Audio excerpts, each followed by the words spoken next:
अभिधा शब्द शक्ति की बात करें तो शब्द की जिस शक्ति से किसी शब्द के मुख्य अर्थ का बोध होता है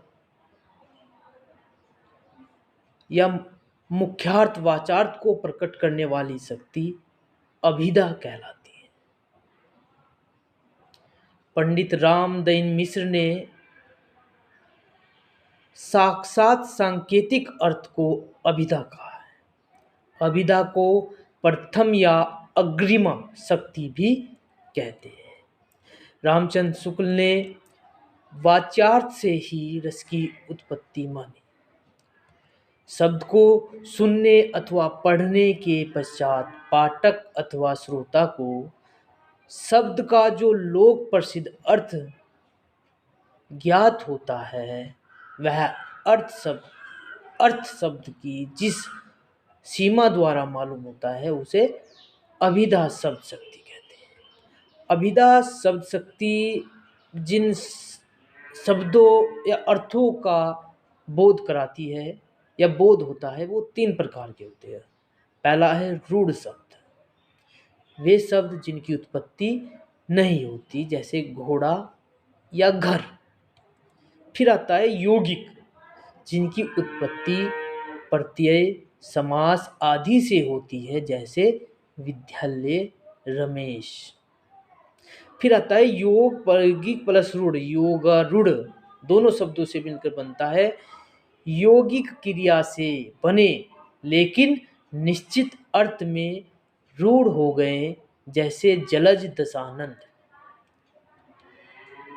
देव ने भी कहा है अभिधा उत्तम काव्य है, मध्य लक्षणाहीन उधम व्यंजना रस विरस उल्टी कहत प्रवीण। शब्द एवं अर्थ के परस्पर संबंध को अभिधा कहते हैं, ऐसा जगन्नाथ ने कहा है। भिखारी दास ने भी अभिधा शक्ति के बारे में कहा है कि अनेकार्थ हु शब्द में एक अर्थ की व्यक्ति ते ही वचार्थ को कहे सज्जन अभिधा शक्ति। ये भिखारी दास ने कहा है।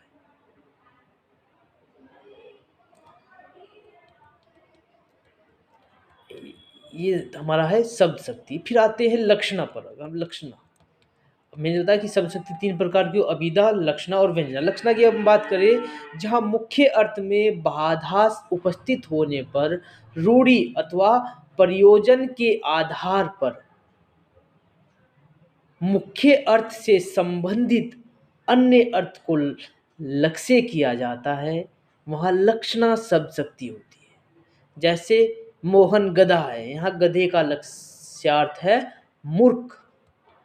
लक्षणा शब्द शक्ति के भेद है लक्ष्यार्थ के आधार पर या मुख्यार्थ एवं लक्ष्यार्थ के संबंध के आधार पर। लक्ष्यार्थ के आधार पर अगर बात करें तो इस आधार को लेकर लक्षणा के 2 भेद हैं, रूढ़ा लक्षणा एवं प्रयोजनवती लक्षणा। रूढ़ा लक्षणा एवं प्रयोजनवती लक्षणा।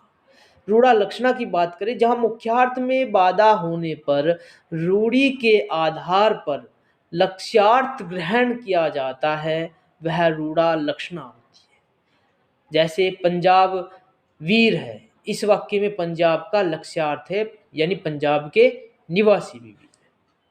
यहाँ यह अर्थ और रूढ़ी के आधार पर ग्रहण किया जाता है था रूढ़ा लक्षणा है।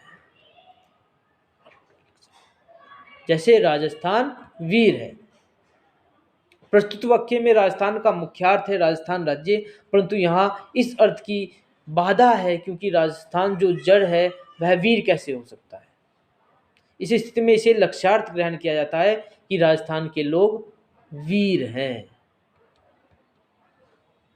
फिर आता है हमारा दूसरा प्रयोजनवती लक्षणा।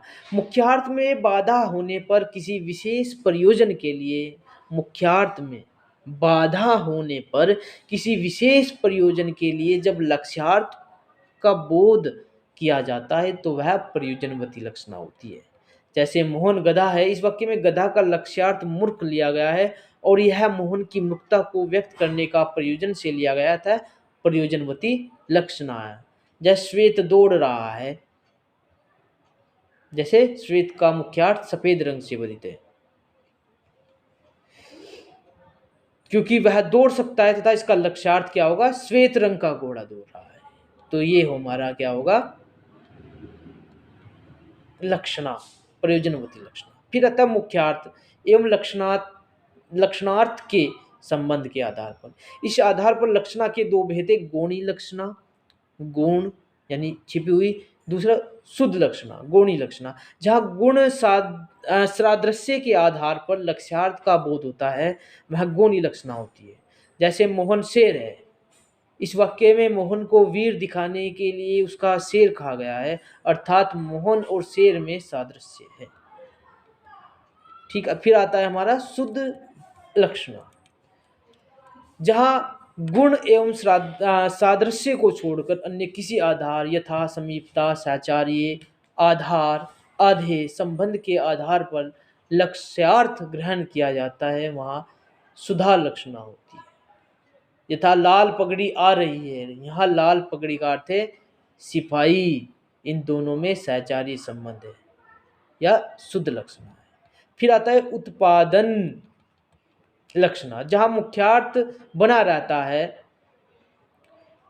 तथा लक्ष्यार्थ का मुख्यार्थ के साथ ही होता है, वहां उपादान लक्षणा होती है। जैसे लाल पगड़ी आ रही है, इसमें लाल पगड़ी भी आ रही है और सिपाही भी, यहाँ मुख्यार्थ के साथ साथ लक्ष्यार्थ सिपाही का भी बोध हो रहा है, था यहाँ उपादान लक्षणा है। ठीक है, ये हमारा हो गया लक्षणा, अभिधा हो गया, लक्षणा हो गया। फिर बात करते हैं अभी हम व्यंजना की। व्यंजना की अगर हम बात करें तो व्यंजना जो हमारी शब्द शक्ति है वो इनसे हटकर होती है। अभिधा और लक्षणा को विराम लेने पर एक विशेष अर्थ निकलता है, जिसे व्यंग्यार्थ कहते हैं। व्यंजना शब्द शक्ति की अगर हम बात करें उसकी परिभाषा के बारे में, तो अभिधा और लक्षणा के विराम लेने पर जो विशेष अर्थ निकलता है उसे व्यंग्यार्थ कहते हैं, और जिस शक्ति के द्वारा यह अर्थ ज्ञात होता है उसे व्यंजना शब्द शक्ति कहते हैं। जैसे घर गंगा में है, यहाँ व्यंजना है कि घर गंगा की भांति पवित्र एवं स्वच्छ है। ये व्यंजना एक कठिन शब्द शक्ति है। घर गंगा में है, या ऐसा तो हो नहीं सकता कि घर गंगा में, लेकिन गंगा की तरह पवित्र एवं स्वच्छ है। व्यंजना शब्द शक्ति के भेद है शाब्दी व्यंजना, जहाँ शब्द विशेष के कारण व्यंग्यार्थ का बोध होता है, वह शब्द हटा देने पर व्यंग्यार्थ समाप्त हो जाता है, वह शाब्दी व्यंजना होती है। जैसे चिरजियो जोरी जुरे क्यों ना स्नेह गंभीर, को घटी ए वृष भनुजा हे हलदर के वीर। यहाँ वर्ष भनुजा हलदर के वीर शब्दों के कारण व्यंजना सौंदर्य है। इनके दो दो अर्थ हैं, राधा गाय, श्री कृष्ण और बैल। यदि वर्ष भनुजा हलदर के वीर शब्द हटा दिए जाएं, इनके स्थान पर अन्य पर्यायवाची शब्द रख दिए जाए, तो व्यंजना समाप्त हो जाएगी। फिर आती है अभिधा मूला शाब्दी व्यंजना, जहाँ पर एक ही शब्द के नाना अर्थ होते हैं, वहाँ किस अर्थ विशेष को ग्रहण किया जाए इसका निर्णय अभिधा मूला शब्दी व्यंजना करती है। या ध्यान देने योग्य बात है कि अभिधा मूला शब्दी व्यंजना में शब्द का पर्याय रुक देने से व्यंजना का लोप हो जाता है तथा व्यंग्यार्थ का बोध मुख्यार्थ के माध्यम से समाप्त हो जाता है। फिर इसके अगले भाग में हम बात करेंगे लक्षणा मूला शब्द व्यंजना, जहाँ किसी शब्द के लाक्षणिक अर्थ से उसके व्यंग्यार्थ पर पहुंचा जाए और शब्द का प्राय रुक देने से व्यंजना का लोप हो जाए, वहां लक्षणा मूला शाब्दी व्यंजना है। यथा आप तो निरे विशाखे नंदन है, यहाँ विशाखे नंदन व्यंग्यार्थ पर पहुंचना होता है, अर्थात लक्षण है मूर्खता। अब यदि यह वैशाख नंदन शब्द बदल दिया जाए तो व्यंजना का लोप हो जाएगा, परंतु गधा रख देने से लक्षणामूला शब्द शाब्दी व्यंजना तो चरित्रार्थ नहीं रहेगी। ये हमारे हो गया व्यंजनी शब्द शक्ति। तीनों शब्द शक्ति के मैंने आपको बताया, अभिधा, लक्षणा और व्यंजना। इनकी परिभाषाएं पेपर में जरूर आती है। इनका परिचय पूछा जाएगा आपसे कि व्यंजना शब्द शक्ति क्या है, अभिधा क्या है और लक्षणा। अगले भाग में हम कबीर के बारे में पढ़ाएंगे आपको, कबीर के दोहे, कबीर का जीवन परिचय। आज के लिए फिलहाल